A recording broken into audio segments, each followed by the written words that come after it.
Before you jump ahead to the episode, we have a super quick announcement for you all.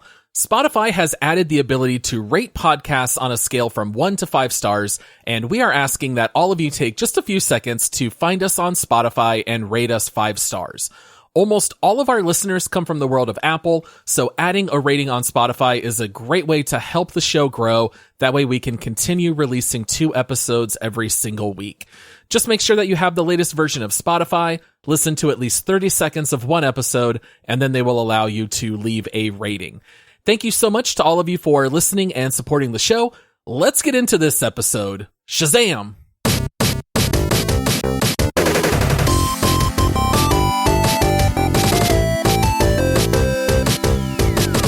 Hello, everybody. Welcome back to another episode of the Multiplayer Gaming Podcast. We are always excited to bring to you all 2 episodes weekly about video games, and to those of you who choose to support the show through Apple subscriptions or Patreon, which you can see through multiplayersquad.com, you get a total of 4 episodes every week. Every Thursday, we like to break down This Week in Gaming, where we talk about recent gaming news and also what we have been spending our game time on. I am your host, Paul, and then joining me, I don't know why, but his beard just looks a little bit more epic. He's looking a little bit more swole. I hope he doesn't start calling me boy during the episode. It's Josh. Good intro, boy. You know, I know this was going to be one of the very first things we brought up in the episode. Let's just jump straight into it. You're playing God of War on PC. Oh, am I ever, Paul? All right. I'm just gonna come out and say it. I think I am enjoying it more the second time around than I did the first time around. Like, the only thing is I know the spoilers. I know what's coming up, but the entire experience for me so far has been better than the first time I played the game. And I don't know if it's just because I'm comfortable in my chair and I'm playing this game on my monitor in 4K, or I'm playing with mouse and keyboard, which is different. Something is just jiving, buddy, and I am loving it. Well, when we both played through on PS4, didn't you borrow our friend's PlayStation? So you also had a little bit of that, like, internal clock. I got to get this system back, and it probably impeded a little bit of your ability to just sit back and enjoy the ride. It did 100%. I've been doing much more of the side questing and exploring and trying to find things. There is a lot of content that I missed out the first time because, yes, I had borrowed his PS4 and he was kind enough to lend it to me, but he also did hey, I think I want to play it again. So if you could hurry up, that'd be great. And I kind of just went like, okay. And so I beelined it through the main story and 1 or 2 side quests. I remember coming across a Valkyrie for the first time and getting my butt just stomped into the ground. And that to me is like a beacon that's just shining in the night. That's like, come beat this fight. And I didn't have time to do that. So this time around, I'm going to make sure I get all that stuff done. But this is hands down the best PC port I have ever seen in a video game, to be honest with you. Like, I have not encountered any bugs. I have not encountered any issues whatsoever. It is absolutely glorious, man. And everybody knows that I love God of War. So yes, I am a little bit biased, but I think that if you have not played God of War, this PC port is absolutely flawless and is worth every penny of your hard-earned money, because it's a video game experience like no other, in my opinion. It's kind of funny that you mentioned playing with keyboard and mouse, because in my head, it's so ingrained as a console series, having gone through all 4 entries. It's very hard for me to imagine playing that way. I think I would still stick with controller. I did not pick it up on PC, although I gotta say, it's nice to see that it's only, quote, only $50. So at least you don't have to pay full price. But I did hear it's a really good port, so I'm glad to hear that you've been enjoying it. I don't really have any plans to pick it up. I'm just going to wait until Ragnarok comes out. Yeah, well, you have a PS5 also, so, that makes sense. But I played it back in 2018, so it's been 3 years, so there's been enough time that I forget some of the littler moments. I remember the big, like, plot spoilery moments, but I've just been absolutely cracking out on it like I have not been in a long time with a game. and it's just beautiful, man. I can't think of another game. I said this in the Discord the other day. Witcher 3 to me has always been one of the most beautiful video games ever made. Just with the sunsets and the scenery and the storms that roll through and how the trees blow and all that stuff. God of War on PC, I think, is the best looking video game I've ever seen. Wow. That's pretty neat. I mean, I remember being pretty shocked at like Red Dead 2, which I thought was a really good port to PC. But yeah, I did see a screenshot that you posted on Discord, and it does look pretty amazing. That one's trash. You should see the one that our buddy Steve posted. He's got an ultra wide, and I don't know what he did in the photo mode, but it was funny because people were like, "Wait, is that real?" Because it's hard to tell like the mountains apart from reality in some of this stuff. Like, it's absolutely stunning. My kids come in while I'm playing, and it's like normally they could care less, but they'll actually stand there and watch me play for a minute or two just because of how good this game looks. Nice. Yeah, I have not been playing God of War, although I have been dabbling back into Half Life Alyx, which I think I teased a little bit in the last episode where I said I wanted to get back into it. Yeah. I know you and I have talked about this, but we definitely go through phases with VR. For me, it's like, if it's charging in another room and my kids have been using it, for me, it's kind of like out of sight, out of mind. And I have to be in the VR mode, and then I'll use it every day. So I reinstalled Half-Life Alyx, and this time I'm playing it a little bit different because you are a long-term VR user. I was not. I picked up my Oculus Quest 2 during the pandemic, and that was when I started playing. And Half-Life Alyx was like, I think the second game that I ever played. I played, what was that game where everything freezes when you freeze, but when you move... Super Hot. There you go. That was my first one. And Half-Life Alyx is so different. Oh, yes. It's vastly different. Half-Life Alyx ruins VR. And I mean that in the best way possible. But when you play Half-Life Alyx, you wish that every other VR game could be more like it. Yeah. And when they aren't, you kind of go, well, this feels gimmicky now, I guess, versus that AAA VR experience that you want everything to be. Yeah. You know, so did you reinstall it and start playing from the beginning? I did, because it had been such a long time. Now, I did look up, because in my head, I was thinking this was like a pretty long game, but I read that it's only on average a 12-hour game. Well, I had 15 hours in my save, and I've almost caught up to where I was there, and I've only played for 5 hours. Oh, wow. So I was just so engrossed by playing VR for the first time that I was looking at everything, really taking my time.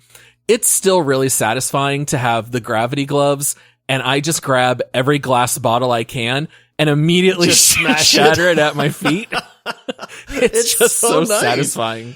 Dude, yeah. I love this is going to sound so stupid, but one of my things in Half-Life Alyx is anytime there's a bucket or like a bin to pick it up and actually look down inside of it, and like spin it around to see all the reflections, and it's like, how is this magic possible? I have my head inside a bucket in this VR game. It's like, there's no point whatsoever. You know, like, why am I doing that? Or I'll crouch down and look at like a plant that's in the corner, because it's just so mesmerizing to like move my body and crouch down and look at something and have it be so 3D, you know, but I famously never finished Half-Life Alyx the first time I played it. I feel like I'm 3/4 of the way through it, but I remember nothing about the plot at this point. So I think I'm with you, and then I'm going to have to just start all over again. Yeah. But I was playing it back when you had to have the physical cable to connect to your PC. Same with me. Now with the Air Link, it's completely different. Like, my office is perfect to just throw the headset on, pop on the Air Link so I don't have any wires or anything, and I think it'll be even more enjoyable for me to play through again. But yeah, I'm dedicated to finish that game at some point, but I think I'm like you. I'm going to have to start all over. Yeah, the Air Link is such a game changer because my office is just like a small 10 by 10 room, and right next to that is a family room that's loaded with furniture. But now I can just go on the back patio, clear a little bit of room, and that's where I play my VR. Now, when I did Half-Life Alyx, you in particular, well, actually all of my friends who have played VR all deal with some motion sickness with any kind of continuous movement. And all of you guys told me go for the movement style where you just press and hold a button and then it immediately teleports you there. Yeah, it's the only way I can play. So I was so afraid of motion sickness. That's how I played the first go around. This go around, I was like, you know what? I'm just gonna, cause I played Senua's Sacrifice, the first half, and I did continuous movement for that. And it did not make me sick at all. You're a beast. Really? Some people, it doesn't affect, man. Zero. It does not at all affect me at all. I don't feel nauseous. So playing Half Life Alyx with the continuous movement is even better. Oh, see, I wish I could play that way. Yeah, and it's a little more immersive too, because I actually have to literally duck down and get on the ground to go through like tunnels and stuff like that. It's such a great game. It's still the gold standard for VR. I'm still waiting for that second game that rises to the same level. It's fantastic. I have heard of a couple games that come close. There's a game called Boneworks that's supposed to be really, really good. It's like one of those top tier VR games, but it is continual movement. A lot of jumping from like a ledge and then falling and landing on something, those sorts of things. And I just, in my brain, I want to play this so bad, but I know that after 15 minutes, I can handle about 15 minutes. And then after that, I am just like, oh, get me out of this thing. And then, of course, for like the next hour, I feel queasy after that. So I'm a little jealous. Some people, it does not affect at all. But for me, I can teleport, no problem. My brain just is okay with that. But you give me any kind of smooth locomotion. I tried it once. I literally I was like, I want to try this smooth motion. And I remember pushing the stick to move forward and I turned my head to look sideways and my body just instantly was like, I was like, okay, well, that ain't going to happen. See, that's how I am with any kind of like teacups ride at Disney. To me, the idea of riding that for even just 5 seconds makes me feel physically ill. Yeah. And I just assumed VR would be similar, but there must be just something a little bit different. I cannot do the spinning.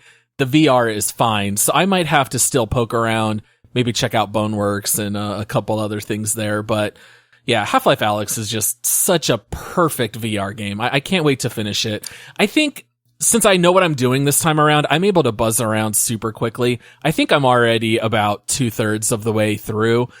So I definitely need to finish it up here in the next couple of days. All right. So as far as news stories go, I think the biggest news story that we kind of need to talk about is Dying Light 2 is set for release on February 4th, right around the corner. Wow, that's coming up. And we have not talked about it very much on the show. I mentioned it in passing as one of the games that is set for release this year when we did our preview, but we've not talked about it in any kind of detail. But it really seems to be gaining more and more steam as more and more news is coming out about it, and as we're getting really close to release. Is Dying Light 2 a game that you're thinking about picking up? Are you excited at all? What are your thoughts on this one? No and no, and I feel like that's a crime, to be honest. It's just one of those. I never played the first one. It just looked like basically to me, this is completely an uneducated statement, right? But as an average gamer looking at Dying Light 2, I just go, this looks like Far Cry, but with zombies. And some parkour running, like something along those lines. Like there's towers and there's these settlements, and I feel like I have to go climb up something, and then there's people around, and now they like me, and then there's zombies, and that's literally what my brain defaults to. Is this is just Far Cry with zombies? So I never played the first one, and then you and I were chatting the other day, and we kind of went, "Are we like criminally under interested in Dying Light 2? Because this game's starting to get a decent bit of hype. And if you watch some of the gameplay trailers, it looks very well done. The parkour movement seems super cool. There's all these like fantastical weapon combinations that you can put together. There's melee combat in it. There's different kinds of zombies. Apparently like nighttime cycle happens and then the world becomes super dangerous. So there's this like really high risk reward thing for going out at night. And we have heard people getting hyped for it. And you and I both kind of went, should we talk about this? Because it looks like it's going to be a really good game. Well, I'll tell you why I'm not terribly hyped about it. And I think I'm maybe a little bit in the minority here, but I have my own reasoning. Okay. So growing up, did you like zombie movies? I mean, I don't dislike them, but I'm not, I mean, I watched a lot of The Walking Dead until it just got terrible. So like I saw 28 Days Later. I've seen a lot of zombie movies. I'm not a zombie fanatic, I guess. Okay. See, I hated zombie movies. I did not like the first couple of Resident Evil games. None of it interested me at all. And then 28 Days Later came out. And I know that technically they're not zombies. It's a rage virus, but whatever. It's a zombie movie. Yeah. And the zombies were fast and aggressive. It was equal parts action with terror. And I loved that movie so much. I remember seeing a midnight showing with 3 of my friends, and then we went to Waffle House in the middle of the night after. That sounds like a good time. Awesome, awesome night. And then I think that really changed the future of zombie games, because you had only like a year or two later that Resident Evil 4 came out, which is my favorite Resident Evil. It went with the more, aggressive zombies that are affected by like fungal spores or whatever. It wasn't like traditional zombies. And we got so many good zombie games over a period of like 10 years. And so I remember playing the Dead Rising games. Enormously fun. There was Left 4 Dead. You had even games like Plants vs. Zombies, which was like the first must-have mobile game, had zombies built into it. And then there was a game that was developed by Techland called Dead Island that came out in 2011. And this game was so hyped at the time with the improvised weapons, and you fight the fast zombies. And I bought it on 360, and I was really disappointed in that game. Oh, really? It wasn't bad, but I think it hit me like 5 hours into that game. I think I just hit zombie overload at some point here over the last like 8 years. And I think I'm just kind of done with zombie games. And so I didn't play any. And then I did buy I did not buy Dying Light 1. I rented it through Redbox on PS4, because I was like, you know what? Those guys seemed like maybe that was the build up. Maybe Dying Light will be the really good one. I liked I liked games like Mirror's Edge and the parkour, mix it with zombies. I thought maybe it would be something new and different. And I played it for maybe 4 or 5 hours. And I just kind of feel like all zombie games are kind of the same. They chase you, you shoot it in the head, you run, you hide. I kind of feel like it's just all the same. I watched it was like a 15-minute trailer for this game. Somebody was playing it. They were talking about the movement and the mechanics and some of this stuff. And I just went, this looks so bland to me. Like they say there's a story and the parkour movement seems neat and there's combat in it, but nothing really stood out to me that made me go, I want to play this game. Like these games look so different that I want that experience. And that's, I think, where it's missing completely for me, is everything seems routine with the exception of the parkour movement. And that does seem like a neat aspect, but I don't know that being able to run around and parkour from rooftop to rooftop is enough to sell me on this game. Yeah. And so it might be great. It's just one of those ones that I know it's been under our radar. If you're a Dying Light fan, like, I'm sorry, but like, it's not that we're against it. I don't know. I've not played these, but like I said, it's just, I'm getting very, very tired of the Ubisoft formula with the liberate this outpost, climb up this windmill, and then you get to unlock a bigger area of the map. And if you liberate this, people will move in and stuff like that. Like, I'm really getting fatigued on that. And there's so many games that have used that formula. Like, even Halo Infinite followed that. They copied that formula a little bit, right? Yeah, for sure. And it's like, oh, I could overlook that because it was Halo, and they had the cool boss monsters that you could go fight and stuff like that. But I want something different, and Dying Light 2 does not seem like it gives me anything different that I haven't seen already. Yeah, I just don't find zombies to really be compelling villains because they're brainless. Like 28 Days Later is really interesting because the most dangerous people are the people running the military outpost that are like kidnapping women and things of that nature. And as society dies, like that's more interesting to me. The zombies are like, all right, but like even games like Red Dead Redemption had a zombie mode. Call of Duty had a zombie mode. I don't know if I just need like 10 years to like rehab from zombies and then maybe I would care again. So this one's just not one that I really care about. I do think that Dying Light 1, and maybe I'm remembering this wrong, but I think there was something like you were coming in as an undercover agent. So it was like the city had this big infestation that was creating the zombies, and there were people running that town, and you were actually from normal civilization and you were infiltrating it. And that was kind of like a neat angle story-wise, but ultimately shooting zombies in the head over and over and over, I don't know, just gets a little repetitious. But if everyone ends up loving this game and the reviews come out and talk about how it is revolutionary and different, then I'm more than willing to jump in and try. I just have zero inclination to buy it at release. I'm with you completely. I know nothing about this game. If it releases and everybody starts raving about it, it's definitely going to be on my radar at that point. You know, it's like, oh, what am I missing out on? Apparently people are really loving this. It's just one of those where I think if there weren't other big name games releasing in February, that maybe we'd be a little bit more interested in it. But it's just part of its timing. Part of it is that, again, for me, there's just nothing that seems unique about it. So if it winds up coming out and getting rave reviews, at that point, we'll probably talk about it a little bit more and look into playing it maybe. But I am just so much more excited about other games that are coming out soon. Yeah, because we've already played and love Lost Ark. Elden Ring is a must play for both of us. Yeah. So this one might just kind of get lost in the shuffle. For me, last year, that was the new Hitman game.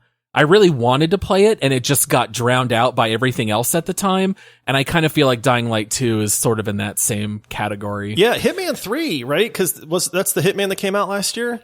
Whichever one in the series, yeah. There's so many, and the names are weird, like Absolution, I don't even know. But that's one where, I mean, that game was nominated for a lot of Game of the Year awards and stuff like that, and yet we never talked about it. It's just odd. There's always these games or these franchises that release, and maybe it's the timing. Maybe it's just that, you know, if you're not into a certain series, you don't really pay attention to that series or something like that. But I feel like that's another one, like you said, that just completely flew under the radar, and from everything I hear is a phenomenal game. Yeah. All right, time for our next story. Josh, I have a question for you. Okay. Have you ever been known to play a game during work hours? I don't know if any of my coworkers listen to this show, so my answer is absolutely not, Paul. And Josh is currently winking at me. Yes. No, you've got no proof of that. You know, I think we've all dabbled a little bit, right? Maybe you have like a gap between appointments or something. I know when I worked with you at Progressive, I definitely played a lot of mobile games when I had little gaps in my schedule. But at what point would you say playing a game during work hours becomes an issue? Only if it's impeding, like, the safety of people around you. Like, if you're a city bus driver, you probably shouldn't be playing mobile games while you're driving the bus. If you're like, probably not. I don't know, a police officer, responding to a robbery call, sure, like, that's probably not an ideal time. If you're a firefighter and you're at like a house fire, that's probably not the best time to pull out your phone and start playing something. Probably not, but like that would never happen, right, Josh? Like no police officer getting a robbery call would ever ignore it to just play mobile games, right, Josh? I don't know, dude. If there's like a Blastoise around or something, like there are certain moments where I think it's forgivable. Oh my goodness. What a crazy story.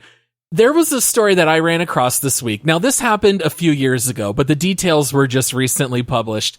There were two officers for the LAPD, which is the Los Angeles Police Department, for those of you who may be outside the U.S. They, quote, reportedly forgot to respond to a nearby crime, and they were both fired because their dash cam recorded their conversations discussing whether or not they should answer the call when they were being called to a robbery scene. And instead, they started talking about a Snorlax that just popped up in Pokemon Go. And they were more concerned about Pokemon Go than responding to a robbery. And I think they were deservedly let go. They tried to appeal and it got dismissed. Yeah, what a wild story, man. How do you ignore a robbery call to play Pokemon Go? I mean, was Snorlax super rare at the time? Relatively, like I played Pokemon Go hardcore for like 3 weeks and I had a Snorlax. So I don't feel like they were that rare. I'll say this. Number one, there's no excuse for that. So I'm not defending this at all, as much as I like to poke fun at it. But this happened back in 2017. Now, the story just came out because the court documents were released on this, I guess, recently. But in 2017, this was the height of the Pokemon Go craze. I mean, everybody at a park, if a suspicious car pulled up out front of your house, there was a year and a half where you just went, it's probably somebody just playing Pokemon Go. You know, instead of like, who's that? Are they going to rob us? Why are these people out front of our house? Everybody just went, yeah, they're playing Pokemon Go. So it's like, I get the hype. I get it was at the height of everything. Now, you're a police officer, man. Your job is to respond. And I'm pretty sure that this was a robbery in progress, not like a reported robbery. This is like people legit getting robbed right now. And the cops are like, I mean, dude, do we go help these people or do we go catch the Snorlax? And the guys were like, let's go catch the Snorlax and then we'll go check it. Yeah. Well, I also especially loved that when I read the details of their appeal, the appeal wasn't even like, it was the worst appeal they got ever. the details wrong. Like you would think maybe it would be, no, that's not true. We didn't do that. Their appeal was the dash cam is not supposed to record private conversations. Yes, that's their argument. It was the stupidest appeal I've ever seen. And they were saying like, oh no, we didn't go catch it. We didn't leave to go catch it. It showed up on a tracking app that goes along with these, and we were just talking about it. And forgot about the robbery we're being called to. The appeal was the worst appeal ever, man. But this story, as tragically funny as it is, it did make me laugh really hard. And then when I saw the date that this actually happened, I did at least understand a little bit better at that point. Like there were many people that I knew personally that were completely absorbed with Pokemon Go. And it was kind of like, I mean, cops are people too. You know, like we tend to think like, hey, they're cops, but you know, they're gamers as well. And, you know, maybe they don't make the best decisions sometimes, like ignoring a robbery or a robbery in progress call. That's the one where if I was a cop, I think I would want to get there as quickly as possible to try to see if I could catch these guys in the act. But nope, that Snorlax was too exciting. Man, good old Snorlax. Goodness. What a story.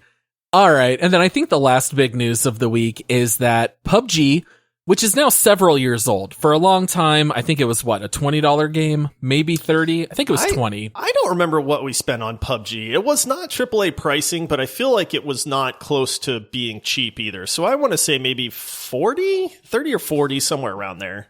Somewhere in that range. The player base had stayed consistent for a long time, so they decided to take PUBG and make it free to play.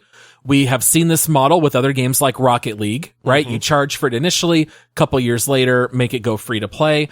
And the PUBG player base doubled overnight.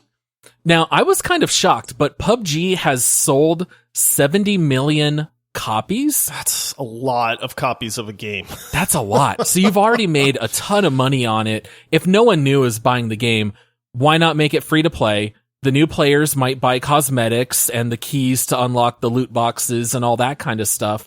So that makes perfect sense to me. I have always been shocked at the continued popularity of PUBG. Every time I check Steam charts, it's always been in the top 5. Like the top 5 games are still CSGO, Dota 2, PUBG, Apex, and Rust. And like, Apex is pretty new, I guess, relatively speaking, but like, those are pretty old games. That kind of tells me we need like a new staple classic that we really need at the top of Steam. I mean, a lot of these are free to play games, which I think helps a lot. And they're infinitely replayable because of the competitive aspect of them, right? Like, I think that's what really draws a lot of people to these. You know, it's funny, like when you think about the PUBG heyday, when we were all playing PUBG every single day and we had, you know, our group of friends that we would roll around with in our 4-man groups, that is a very fond memory. Oh yeah, absolutely. Right. When it comes to gaming, like it's actually up there. Like you take a step back and you say, hey, what gaming times do I remember? Throughout life or periods and stuff like that. The PUBG days are one of those that are in the top 10 easily, and so it's interesting because there's a part of me that misses that, but there's also the part of me that knows that if we tried to get back into PUBG, we would be miserable. And especially with all the free to play people, free to play to me just means more hackers because what do they have to lose at this point? Yeah, you just make a new account and you keep going because they're not going to ban your IP. They're just going to ban your account and you just make a new one. And this is what led to the downfall of PUBG. To be honest, we loved that game, dude. But the more and more hackers that we came across in a game like PUBG, where it's a battle royale, where when you're done and you're out, any level of cheating is so drastically unfair that it just absolutely ruins the game. It's not like Halo, right? Like, I think I have come across a couple people hacking in Halo. Either that or they're just insanely good. So either way, I'm going to call them a hacker, right?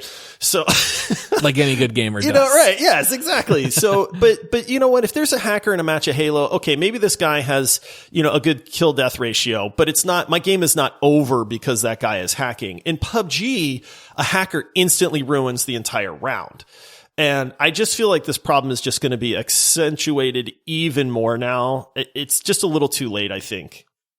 Yeah, I kind of had the same reaction. My immediate gut shot reaction was, let's get into PUBG. Because now half the players don't know what they're doing. We're going to clean up. I want to own some people, right? Yeah. But then my immediate second thought was, they're all going to be cheating. Like, there's literally no downside now.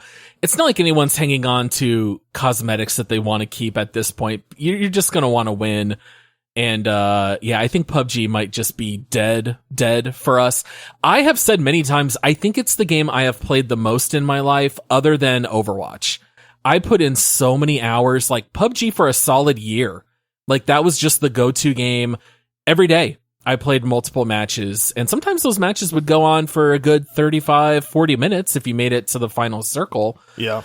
But I kind of thought, maybe in my head, I thought Halo Infinite was a lot bigger on PC. Now, I know that Halo traditionally has been a console game. I looked it up on Steam charts, and Halo Infinite is number 55. Wow, really? On Steam. And I'm going to tell you a couple of games that it's behind. You ready for this? Oh, I don't know, man. I don't. I'm just going to assume that everybody's playing on console to make myself feel better about these numbers coming up. There are more people playing RimWorld. Okay. There are more people playing Fallout 4, which is an old game by now. It's old. Good, but old. There are more people playing Payday 2 than Halo Infinite. No! What? So these are not even just like free games. Like, these are games that you have to pay for. Halo Infinite is free. This is what happens when you go 20 years without making a sequel to something. Because you have a very young group of gamers that could care less about Halo. Yeah. Because they just went, I don't understand. Yeah, like some old guys liked Halo and a Halo came out, so all these old guys are happy about it, And I mean, it's a phenomenal game, but I think that you just genuinely missed a large portion of the history behind that and what made it so good to a lot of people.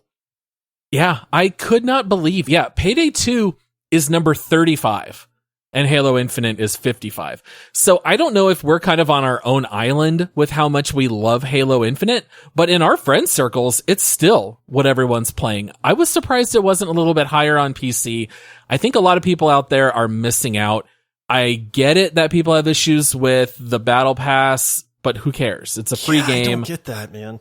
Yeah, play the matches. I think certain games just translate differently to different parts of the globe.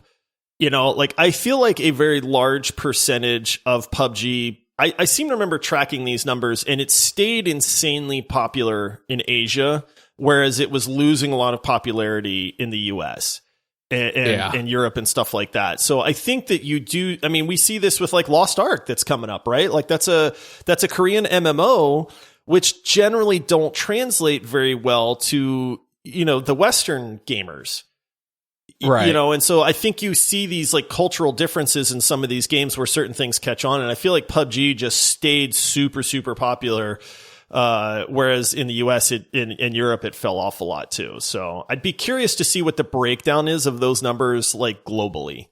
Yeah. Last thing that I'll mention here, since I still have Steam charts up and open. So Halo Infinite right now has about 25,000 people playing right now. There are 22,000 people, so only a shade below it, playing Bloons Tower Defense 6 through Steam. Now, I heard that game's really fun. So it's fantastic, but it's a mobile game first. Like, I don't even know who's buying it and playing it on desktop. But even Bloons TD6 has almost the same player base on Steam as Halo. Maybe it's people playing through the Xbox app. Maybe they didn't get it through Steam. Game Pass. I bet Game you Pass, it's a lot. maybe. I'd like to see the total numbers on that. Like, I know that we're Halo biased, but I'm willing to bet that there's an awful lot of people playing it via the Xbox Game Pass versus Steam. Oh, man. How crazy. Yeah, I would have thought the numbers would be higher for Halo. All right. Well, that's all that we got for this week in gaming. We are going to have our next bonus round episode on Monday.